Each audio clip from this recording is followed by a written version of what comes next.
कोल्हापूर शहरात मोठ्या प्रमाणात वृक्ष संपदा आहे. मात्र बहुतांश वृक्ष 50 वर्षांपूर्वीचे आहेत. त्यातील अनेक वृक्ष धोकादायक स्थितीत उभे आहेत. सन 2014 नंतर आज अखेर महापालिकेनं वृक्षांची गणना केलेली नाही. सध्या जुने धोकादायक वृक्ष कोसळण्याचे प्रकार वाढलेत. यामध्ये आत्तापर्यंत जीवितहानी झाली नसली तरी मालमत्तांचं नुकसान होत असल्यानं महानगरपालिका प्रशासनानं याबाबत आवश्यक त्या उपाययोजना कराव्यात अशी मागणी शिवसेना महिला आघाडीच्या प्रमुख प्रतिज्ञा उत्तुरे यांच्या नेतृत्वाखालील शिष्टमंडळानं केली आहे. आयुक्त के मंजुलक्ष्मी यांना या मागणीचं निवेदन सादर करण्यात आलं.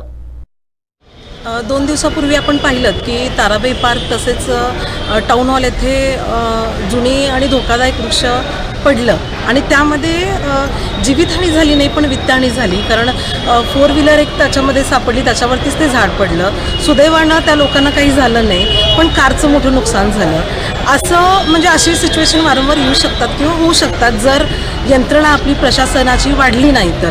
कारण प्रशासनानं आपली यंत्रणा आणि मॅनपॉवर वाढवणं खऱ्या अर्थानं आज गरजेचं आहे. वृक्षांची संख्या बघता आणि यंत्रणा बघता यंत्रणा आपल्या तोकड्या पडत आहेत. पुरेशी यंत्रणा नाही आहेत आणि ह्याच्या संदर्भातलंच आशयाचं एक पत्र आज आम्ही निवेदन शिवसेना महिला आघाडीच्या वतीने आयुक्त मॅडमना दिलेलं आहे. लवकरात लवकर तात्काळ आपण मॅनपॉवर वाढवावी, यंत्रणा वाढवाव्यात जेणेकरून भविष्यात धोका टळेल. या शिष्टमंडळात शुभांगी साळोखे, शिल्पा संगपाळ, माधवी लोणारे, अनिता पोळ, प्राजक्ता पाटील, उमा जोगदंडे यांचा सहभाग होता.